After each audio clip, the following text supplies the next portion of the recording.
Hello students. तो आज हम पार्ट 2 की बात करेंगे, जिसमें कि आपसे लास्ट पार्ट में हमने बात की थी एक तो रेस्पिरेशन की, और दूसरा हमने बात की थी टू टाइप्स ऑफ रेस्पिरेशन, जिसमें पहला था एक्सटर्नल रेस्पिरेशन जिसको बोलते थे ब्रीदिंग, और सेकंड था इंटरनल रेस्पिरेशन जिसको बोलते थे सेलुलर रेस्पिरेशन। तो नेक्स्ट हमारा जो टॉपिक रहेगा आज डिस्कशन का, that is mechanism of breathing. कि ब्रीदिंग की मैकेनिज्म क्या है, ब्रीदिंग जो है वो इनहेलेशन से लेकर एक्सहेलेशन तक क्या मैकेनिज्म है, क्या प्रोसेस रहता है। तो ये हमारा डाइजेस्टिव सिस्टम, ये हमारा रेस्पिरेटरी सिस्टम है। इसके जो पार्ट्स हैं जो हमने लास्ट वीडियो में डिस्कस किए थे, सबसे पहले इसके पार्ट्स आ जाते हैं नॉस्ट्रिल्स। ये होता है नॉस्ट्रिल्स, ये होते हैं नॉस्ट्रिल्स, ये वाली चीज। उसके बाद ये आ जाती है आपकी नसल कैविटी। नसल कैविटी से थोड़ा सा नीचे आएंगे, यहां पे आ जाता है आपका वॉइस बॉक्स, जिसको हम बोलते हैं लैरिंग्स। उसके बाद ये जो रिंग टाइप स्ट्रक्चर है, इसको हम बोलते हैं ट्रैकिया, रिंग टाइप स्ट्रक्चर।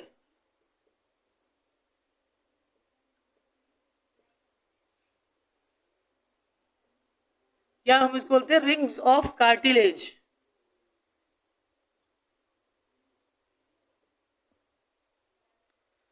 ये आपका वॉइस बॉक्स हो गया, ये आपका नसल कैविटी हो गया, ये आपकी नॉस्ट्रल्स हो गई। अब थोड़ा नीचे चलते हैं, ये जो दो हैं ये आपके लंग्स होते हैं, लंग्स,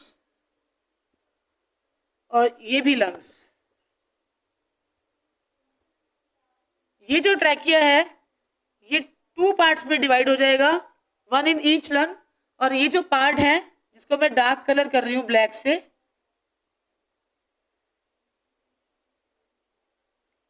दिस वन, इनको हम बोलते हैं ब्रोंकी। इसको हम बोलते हैं ब्रोंकी।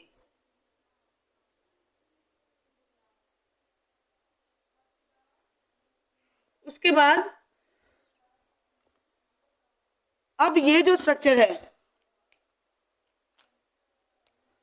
ब्रोंकी के बाद ये फर्दर ब्रांचेस हो रही हैं, जिसको मैं ग्रीन कर रही हूं। These are the further branches of bronchi,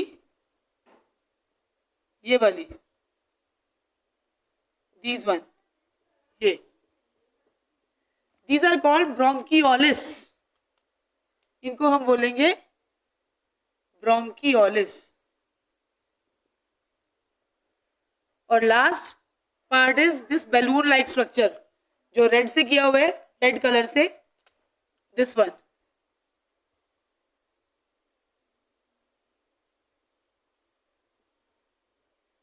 इनको हम बोलेंगे एल्वियोलिस। एल्वियोलिस, ये जो साइट है ये एल्वियोलिस, यहां पर exchange of gases takes place. Exchange of gases takes place at the alveolus site, exchange of gases takes place. अब ये जो पार्ट है, दिस वन, ये वाला जो पार्ट है ये, दिस इज कॉल्ड डायाफ्राम।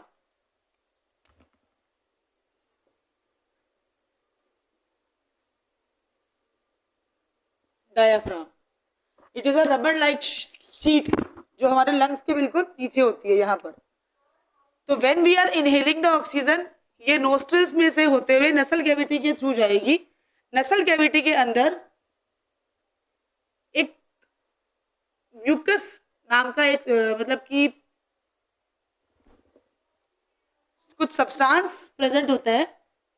उसका क्या काम होता है कि some hairs, some tiny hairs are present inside our nasal cavity. When we are inhaling the oxygen, some dust particles, कुछ डस्ट के पार्टिकल्स जो हैं वो भी हमारे मतलब कि ऑक्सीजन के साथ जो हमारी बॉडी में जाते हैं, बट वहां जो म्यूकस है और वहां जो हेयर्स प्रेजेंट हैं वो उन डस्ट पार्टिकल्स को ट्रैप कर लेते हैं, जिससे कि साफ जो हवा है, clean air enters into our system. Voice box के अंदर होते हुए ये ट्रैकिया में से जो ऑक्सीजन वाली हेयर है, जो इनहेल हमने ऑक्सीजन की है, that will go into the trachea and further trachea से होते हुए ये दोनों ब्रोंकीज में चली जाती है। उसके बाद ब्रोंकीज से होते हुए further it will go into another branch type structure which is called bronchioles and finally जो एल्वियोली है वहां से ये बाहर निकलती है और फिर सेलुलर रेस्पिरेशन होता है और उसके बाद जो कार्बन डाइऑक्साइड है it will again enters through the alveolus और हम फिर एक्सहेलेशन कर देते हैं। This is all about the mechanism of breathing. अब अगर हम बात करें डायाफ्राम की, तो when we are inhaling the oxygen, जब हम ऑक्सीजन को इनहेल कर रहे हैं, यहाँ पे I will write at the time of inhalation जो डायाफ्राम है it will move downwards. Inhalation में डायाफ्राम डाउनवर्ड्स हो जाएगा और चेस्ट कैविटी जो है वो इंक्रीज हो जाएगी सो दैट कि ऑक्सीजन को मैक्सिमम स्पेस मिल सके। And at the time of exhalation, जब हम एयर को एक्सहेल कर रहे हैं, कार्बन डाइऑक्साइड को एक्सहेल कर रहे हैं, उस टाइम पर क्या होगा कि ये जो डायाफ्राम है it will move upwards so that कि चेस्ट कैविटी जो है वो डिक्रीज हो जाए और लंग्स जो है वो कॉन्ट्रैक्ट हो जाते हैं। And at the time of inhalation जो लंग्स है वो एक्सपैंड हो जाते हैं। तो आई होप आपको ये मैकेनिज्म समझ में आ गया होगा। Thank you.